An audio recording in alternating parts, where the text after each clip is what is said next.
నమస్కారం. మీరు చూస్తున్నారు పూజ టీవీ. నేను లలిత సహస్ర. కాలసర్ప దోషం ఇది చాలామందిలో ఉన్నట్లయితే వారికి పెళ్ళిళ్ళు అవ్వకపోవడం, సంతానం కలగకపోవడం, ఇంట్లో ఆర్థిక ఇబ్బందులు, లేకపోతే ఎప్పుడు కూడా చింతన ఉంటుంది, గృహశాంతి ఉండదు, రకరకాల ఇబ్బందులు అయితే ఎదుర్కొంటారు. అయితే కాలసర్ప దోషం అనేది ఎట్లా ఏర్పడుతుంది, ఏర్పడిన తర్వాత ఈ దోషాన్ని ఎట్లా మనం పరిష్కరించుకోవాలనేవి ఈరోజు మనం తెలుసుకుందాం. ఈ విషయాలు తెలియజేయడానికి ప్రస్తుతం మనతో పాటు ఉన్నారు ప్రముఖ జ్యోతిష్యరత్న, వాస్తు ప్రవీణ, సంఖ్యాశాస్త్ర నిపుణులు బ్రహ్మశ్రీ మారెళ్ళ శ్రీ సాయి మోహన కుమార్ గురుజీ. నమస్కారం గురుజీ. సాయిరమ్మ. శ్రీమన్మహాగణాధిపతయే నమః. సదానిం వృక్షస్య మూలాదివాసాత్ సుధాశ్రావిణం తిక్తమప్యప్రియంతం తరం కల్పవృక్షాదికం సాధయంతం నమామీశ్వరం సద్గురుం సాయినాథం. సాయినాథ పరబ్రహ్మణే నమః. విశ్వకర్మ పరబ్రహ్మణే నమః. అడగండి గురుజీ, కాలసర్ప దోషం అంటే అసలు ఏంటి? ఈ కాలసర్ప దోషం అనేది చాలా పవర్ఫుల్ అని వింటూ ఉంటాము. ఏళ్ళుగా కూడా ఉంటుంది. ఒక ఒక అంటే హిస్టరీ తీసుకున్నట్లయితే మన తాతలకి ఉందనుకో, వాళ్ళ పిల్లలకి, వాళ్ళ మునిమనవరాలకి అలా కూడా వస్తూ ఉంటుందంటారు. ఇది వాస్తవమేనా? మంచి ప్రశ్నమ్మ. ప్రస్తుత కాలంలో చాలా మంది జీవితాలలో ఎదుర్కొంటున్న సమస్య, పూర్వకాలంలో కుజుడు సప్తమ స్థానంలో ఉంటే మాంగళిక దోషమని, 1, 2, 4, 7, 8, 12 స్థానాలు కుజునికి దోషప్రదమైనవి. ఇది జాతకునికి కుజ దోషం ఉంది. సో అందుకని కుజగ్రహానికి సంబంధించిన పరిహారాలు చేసి వివాహం చెయ్యాలి అనేది ఒక సాంప్రదాయం. జ్యోతిష్ శాస్త్రం ప్రకారం తెలుసుకొని పెళ్లిళ్ళు చేసేవాళ్ళు. ప్రస్తుత కాలంలో మనం అంటే జ్యోతిష్ శాస్త్రాన్ని ఇంకా లోతుగా పరిశీలించినప్పుడు రాహుకేతుల మధ్య గ్రహ సంచారం జరిగేటప్పుడు కాలసర్ప యోగం అనేది ఏర్పడుతుంది. చాలా మంది దాన్ని దోషంగా పరిగణ చేసి చెప్తారమ్మా. అది యోగంగా మనం చెప్పాలి. కాలసర్ప యోగం అంటారు దాన్ని. కాలసర్ప యోగం అనే దానికి 2 రకాల సాంప్రదాయాల్లో పరిహారాలు చేయడం జరుగుతుంది. ఒకచోట కుక్కే సుబ్రహ్మణ్య స్వామి వారి ఆలయంలో సర్ప సంస్కారం అనే పేరుతో చేస్తారు.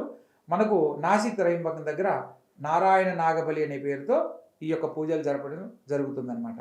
అసలు ఈ పూజలు ఎందుకు చేయాలి, అసలు కాలసర్ప దోషం అంటే ఏంటి, ఇది వంశపారంపర్యంగా ఏ విధంగా ప్రతి ఒక్కరి జీవితంలో అవి దోషాలుగా ఇబ్బంది పెడతాయి అన్న అంశాన్ని వివరంగా తెలుసుకుందాం. మన యొక్క పూర్వీకులు తెలిసి తెలియక సర్పానికి సంబంధించిన అపకారం ఏ విధంగా చేసినా, పూర్వకాలంలో మనకు దారులు ఇవన్నీ ఇప్పుడంటే రోడ్డు అన్ని మనకు అన్ని ఏర్పడ్డాయమ్మా. పూర్వకాలంలో ఈ పల్లెల్లో ఎలా ఉండేవి, చెట్లు చేమలు విపరీతంగా ఉండడం వల్ల ఈ చెట్లలో ఎక్కువగా పాములు సంచరిస్తూ ఉండేవి. ఆపద్ధర్మంగా వీళ్ళు ఎవరి చేతైనా సర్పానికి సంబంధించిన అపకారం చేయించినా, వీళ్ళు ఆత్మరక్షణార్థము వీళ్ళకి ఏదో భయంతో వేరే వాళ్ళని పిలిచి సర్పానికి సంబంధించి ఏదైనా చేయించిన, లేదా పెనుపాములు కలవడం చూసిన, 2 సర్పాలు కలిసి ఉండేదాన్ని మనం చూడకూడదు శాస్త్రం ప్రకారం. చాలా మంది ఇప్పుడు టీవీల్లో అది ఎక్కడన్నా కనబడేది వీడియో తీసి టీవీలో పెట్టడం చాలా తప్పమ్మా. మీరు దృశ్యమానం నేరుగా చూసినా, మీరు లేకపోతే టీవీలో చూసినా దాని యొక్క ఫలితం ఖచ్చితంగా ఉంటుందన్నమాట. ఏ కుటుంబ సభ్యులైతే పెనుపాములు కలవడాన్ని చూస్తారో ఆ సందర్భంలో ఆడసర్పం కనుక గమనిస్తే అది అక్కడికక్కడే కాలం చేస్తుంది. ఒక సంతాన ప్రక్రియలో ఉన్నప్పుడు ఆ సర్పాలను చూచినప్పుడు, ఆడసర్పం చనిపోయినప్పుడు ఆ యొక్క సంతానం ఆగిపోతుంది. కాబట్టి నాగసంతతి మగ సర్పం శాపం పెడుతుంది ఆ కుటుంబ సభ్యులకు. ఏమని, మీ కుటుంబంలో కూడా సంతానానికి సంబంధించిన సమస్యలు ఏర్పడతాయి అని శాపం పెట్టి కొంతకాలానికి ఆ సర్పం కాలం చేయడం జరుగుతుంది. ఇప్పుడు దానికి దీనికి సంబంధం ఏంటని మీకు సందేహం కలగాలి. ఎందుకంటే అమ్మా, సంతానం కలగాలి అంటే పెళ్ళిళ్ళు కావాలి. సో సకాలంలో వివాహాలు కావు. అదేవిధంగా సంతానం కలగాలి అంటే పెళ్ళైన దాంపత్య జీవితంలో సఖ్యత ఉండాలి. సో అక్కడ సఖ్యత లేకపోవడం, లేదా పెళ్ళైన వెంటనే ఒకరికి అమెరికాలో ఉండడం, ఒకరు ఇండియాలో ఉండడం, అది అమ్మాయి కావచ్చు అబ్బాయి కావచ్చు, ఎవరు దూరంగా ఉన్నా సంతానానికి సంబంధించిన కొంత ఎడబాటు అనేది ఖచ్చితంగా ఏర్పడుతుంది. లేదా కళ్యాణమైన దాంపత్యులు అన్యోన్యత ఉన్నా కూడా సంతాన లోపం వల్ల వాళ్ళిద్దరి మధ్య ఏదో ఆరోగ్యరీత్యా సమస్యల వల్ల సంతానం కలగకపోవడానికి కూడా కారణమవడానికి ఒక రీజను. ఒకవేళ వీళ్ళు సర్పానికి సంబంధించి మన పూర్వీకులు ఈ దోషం కలిగింది అని తెలుసుకొని వాళ్ళు ఏదైనా పరిహారం చేసినా, మన పూర్వీకులు చేసిన పొరపాటుకు ప్రతి 4వ తరంలో సంతానానికి అవి దోషాలుగా వర్తిస్తాయి. అది ఎలా అంటే, పూర్వీకులు కలిగిన శాపం ఏంటంటే మీ కుటుంబంలో సంతానం కోసం ఇబ్బంది పడతారనేది పూర్వీకులకు సంబంధించిన శాపం అయితే, ఆ 4వ తరంలో పుట్టిన వాళ్లకు సకాలంలో పెళ్లిళ్ళు కావు. సకాలంలో పెళ్లిళ్ళైనా దాంపత్యంలో సఖ్యత ఉండదు. సఖ్యత ఉన్నా సంతానం కలగకపోవడం, సఖ్యత అన్నీ బాగున్నా జీవితంలో స్థిరపడలేకపోవడం, లేదా స్త్రీ సంతానం అధికంగా కలగడం. చాలా మంది చూడండి అమ్మా, మన పెద్దవాళ్ళలో కొందరిని గమనించుంటాం, మన ముందు జనరేషన్ వాళ్ళని, ఆడపిల్లలు ఎక్కువగా అంటే మగ సంతానం కలగాలని 11 మంది, 12 ఎక్కువ మంది, 5 మంది, 6 మంది 11 మంది కూడా చూశాను. పిల్లలు కలిగిన సంతతి కూడా మనం గమనించుంటాం. ఇదంతా వంశపారంపర్య దోషం ఏర్పడినప్పుడు, ఎందుకు ఆ దోషం వంశం అభివృద్ధి చెందాలి అంటే పుత్రుడు కలగాలి. ఇప్పుడు నాగ సంతతి ఆగిపోయింది కాబట్టి వీళ్ళ వంశంలో కూడా వంశాభివృద్ధి ఆగిపోవాలంటే పుత్ర సంతానం కలగకూడదు. అందుకని వంశపారంపర్యంగా ఏర్పడిన ఈ సర్పదోషాలు పుత్ర సంతానం కలగకుండా చేస్తాయి. అందువల్ల ఏంటి, కలిగితే స్త్రీ సంతానం కలుగుతారు. ఒకవేళ పుత్ర సంతానం కలిగిన మెంటల్లీ డిజార్డర్ గా ఉంటారు, కొందరు మెల్లగండుతో పుడతారు, కొందరు ఫిజికల్లీ ఛాలెంజ్ ఉంటారు, కొందరు మెంటల్లీ ఛాలెంజ్ ఉంటారు. సో కొందరు ఈ యొక్క అంగవైకల్యంతో వాళ్ళు ఒక క్షోభను అనుభవిస్తూ ఉంటారు. పుత్ర సంతానం కలిగిందన్న సంతోషమే కానీ వాళ్ళ కుటుంబంలో ఇప్పుడు ఆ అబ్బాయికి పెళ్లిళ్ళు చేయలేరు, చూస్తా ఉండలేరు, అంటే మానసికంగా కొంత వ్యధను అనుభవిస్తూ ఉంటారన్నమాట. ఇదంతా కూడా కాలసర్ప యోగం వల్ల కలిగే ఇబ్బందులు. మనం ఎప్పుడైతే తెలుసుకున్నామో ఆ కుటుంబంలో వంశోద్ధరకుడిగా పుట్టినవాడు ఖచ్చితంగా పితృ సంబంధమైన ఏదైనా కార్యక్రమాలు చేయవలసి వచ్చినప్పుడు పితృదేవతలను స్మరణ చేసుకుంటూ ఆ యొక్క పితృ కార్యక్రమాలు తప్పనిసరిగా ఆచరించాలి. అలా ఆచరించినప్పుడు ఇవి వంశపారంపర్య దోషాలుగా తరతరాలుగా, అంటే ఆ కుటుంబంలో కలిగే వాళ్లకు సంతానంలో ఏదో ఒక లోపంతో కలగడం అనేది జరుగుతూ ఉంటుంది.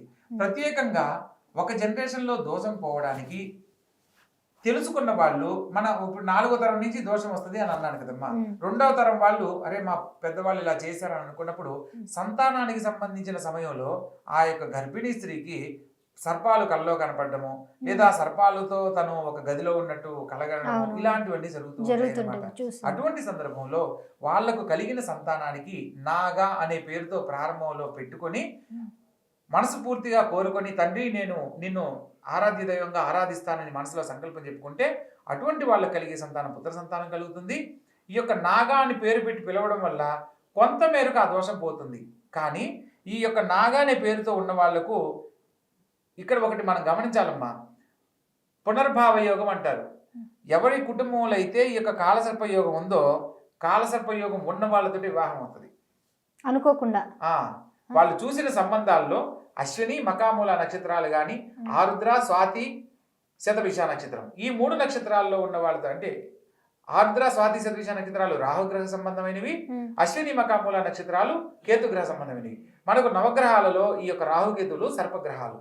ఈ యొక్క సర్పగ్రహాలలో పుట్టిన వాళ్లకు ఆ యొక్క నక్షత్రంలో మ్యాచ్ మేకింగ్ కుదిరి సంబంధం కుదరడము, ఆ తర్వాత వాళ్ళు దంపతి సమేతంగా ఆరాధించే నాగదేవత పూజల వల్ల కలిగే సంతానం పుత్ర సంతానము, దైవానుగ్రహం కలిగిన పుత్ర సంతానం, విష్ణు సంబంధమైన నామంతో వారికి సంతానం కలగడానికి అవకాశం ఉంటుందన్నమాట.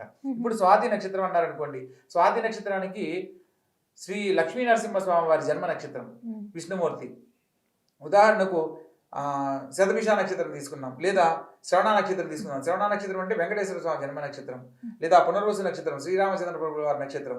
ఇలా ఈ నక్షత్రాల్లో పుట్టడము కొంత వాళ్ళు తెలుసుకోవడానికి, వాళ్లకు 12 ఏళ్ళు వచ్చే లోపల జన్మకారకులైన తల్లిదండ్రులు పిల్లలతో ఈ యొక్క సర్ప సంస్కార పూజ కనుక జరిపించినట్లయితే వంశపారంపర్యంగా ఏర్పడిన దోషాలు వాళ్లకు 12వ ఏట లోపలే అవి హరించిపోయి వాళ్ళ జాతకం ప్రకారం ఏదైతే శుభ కార్యక్రమాలు జరగాలో అక్కడి నుంచి అవి కంటిన్యూ జరుగుతూ ఉంటాయి. అలా చేయకుండా ఒకవేళ పొరపాటున తెలియక జీవితాన్ని కొనసాగిస్తున్న సమయంలో పెళ్లిళ్ళ సమయంలో ఇబ్బంది పెడతాయి. పెళ్లిళ్ళ సమయంలో కూడా మనం ఈ విషయాన్ని తెలుసుకొని ఆ తర్వాత పరిహారం చేయించుకున్న, ఇట్లా పరిహారానికి ముందు మనం ఎప్పుడైతే తెలుసుకుంటూ ఆచరించామో వెంటనే మనకు సంబంధం కుదరడము, ఎవరికైతే కళ్యాణ సమస్యలు ఉన్న వాళ్ళకు కళ్యాణానికి సంబంధించిన శుభవార్తలు వినడము, దంపతి సమేతంగా అన్యోన్య దాంపత్యం కోరుకున్న వాళ్ళకి అన్యోన్య దాంపత్యము, సంతానం కోరుకున్న వారికి సత్సంతానము, ఇవన్నీ కలుగుతాయి. మనం అది ఒకవేళ గ్రహించలేనప్పుడు పెళ్లి అయిపోయిన తర్వాత దాంపత్య జీవితంలో సఖ్యత లేక సంతానం కలగలేదని ఇబ్బంది పడ్డము, లేదా అబ్బాయి ఇట్లా సంతానానికి పనికిరాడను ఏదో కారణం చేత దాంపత్య జీవితంలో ఎడబాటు ఏర్పడము, ఇటువంటివన్నీ జరుగుతూ ఉంటాయి. కొన్నిసార్లు సంతానం కలిగి ఇద్దరు విడిపోతూ ఉంటారు కదా, అది కూడా ఇదే పిల్లల జాతకం. అవునమ్మా, ఎందుకంటే వీళ్ళు జాతక రీత్యా ఏదైతే దోష పరిహారం ఉందో అది చేయించకుండా తెలుసుకున్నప్పుడు, లేదా తెలుసుకునే ప్రయత్నం చేసి దాని పరిహారం కనుక చేయిస్తే విడిపోవడం అనేది జరగదు. ఎందుకంటే వాళ్ళిద్దరూ బాగున్నప్పుడే సంతాన భాగ్యాన్ని పొందగలిగినప్పుడు పుట్టిన బిడ్డ జాతకంలో దోషం ఉన్నా అది తల్లిదండ్రుల ఎడబాటు కారణమవుతుంది.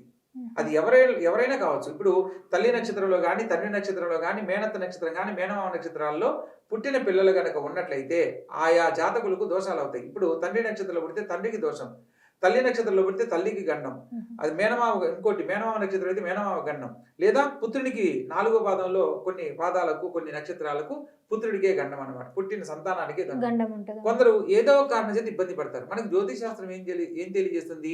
జననీ జన్మ సౌఖ్యానాం వర్ధనీ కుల సంపదం పదవి పూర్వ పుణ్యానాం లిఖ్యంతే జన్మపత్రిక.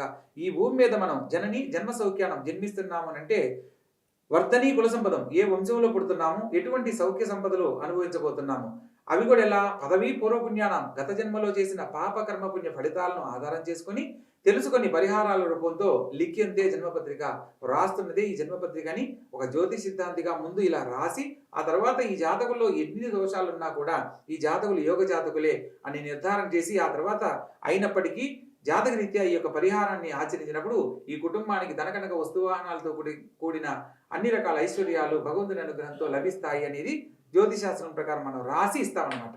ప్రస్తుత కాలంలో ఏం చేస్తున్నారు? బ్లాక్ కలర్ లో ప్రింట్అవుట్ తీసేసి కొందరు, అంటే అందరూ కాదమ్మా, కొందరు జ్యోతిశాస్త్రం తెలిసిన వాళ్ళు ఈ చిన్న విషయం దగ్గర చేస్తున్న పొరపాటు, బ్లాక్ కలర్ లో ప్రింట్అవుట్ తీసేసి ఇది 199 రూపాయలకు లేదా 499 రూపాయలు మేము 150 పేపర్లు జ్యోతిష్యం ఇస్తున్నాం అని చెప్పి అంటారు. పూర్వకాలంలో మన పెద్దవాళ్ళు గమనించండి అమ్మా, బ్లాక్ కలర్ తో మనిషి కాలం చేసినప్పుడు ఒక చిన్న పేపర్ మీద పలానా తండ్రి చనిపోయారు లేదా పలానా తల్లి గారు స్వర్గస్థులు అయ్యారు అనేది ఒక పేపర్ మీద రాసి బయట ఉన్నప్పుడు ఇంటి బయటే ఉండి పిలిచి అక్కడే చదివి అక్కడే పేపర్ చించేసి పారేసేవాళ్ళు. ఒక గొప్ప జీవితానికి సంబంధించి బ్లాక్ కలర్ లో కనుక ప్రింట్ తీసినా లేదా కలర్ ప్రింట్ తీస్తే ఎక్కువ డబ్బులు అవుతుంది, బ్లాక్ కలర్ లో ఒకవేళ జ్యోతి సిద్ధాంతి మంచిగా ఇచ్చిన కలర్ లో వీళ్ళు బ్లాక్ ప్రింట్ లో కనుక ప్రింట్అవుట్ తీశారు అని అంటే ఆ మంచి జాతకుని యొక్క గొప్ప జీవితాన్ని అంతా నెగిటివ్ గా కోల్పోతారు. నలుపు రంగులో ఉండకూడదు. జాతకానికి సంబంధించిన విశ్లేషణలు మీరు పాతకాలంలో పెద్దవాళ్ళు రాసిన చూడండి అమ్మా, మన పెద్దవాళ్ళు రాసిన వాటిలో green colour ink, red colour ink, blue colour ink, మొదటి పేపరు ఆ యొక్క జ్యోతిష సిద్ధాంతి చేత రాయించబడి ఉంటుంది. దాంట్లో వివరంగా ప్రతి ఒక్కటి జన్మలగ్న చక్రము, నవాంశ చక్రము ఇవన్నీ వివరంగా రాసి ఈ జాతకులు యోగ జాతకులు అని రాసినప్పుడు ఒక సంకల్పంతో జాతకుడికి ఎన్ని రకాల దోషాలున్నా మంచి జరగాలని రాసే సంకల్పంలో ఆ జాతకునికి కొన్ని శుభ ఫలితాలు పొందడానికి అవకాశం ఏర్పడుతుంది. ఇప్పుడు బ్లాక్ ప్రింట్ తీస్తే దాంట్లో ఏదైతే నెగిటివ్ ఉందో దాన్ని డైరెక్ట్ గా నెగిటివ్ వచ్చినప్పుడు తన జీవితంలో మంచి జరగబోయే అవకాశాలు ఉన్నప్పటికీ కూడా కొంత చెడుకు సంబంధించిన పరిస్థితులు ఎదుర్కోవడం అనేది ఖచ్చితంగా జరిగి తీరుతుంది.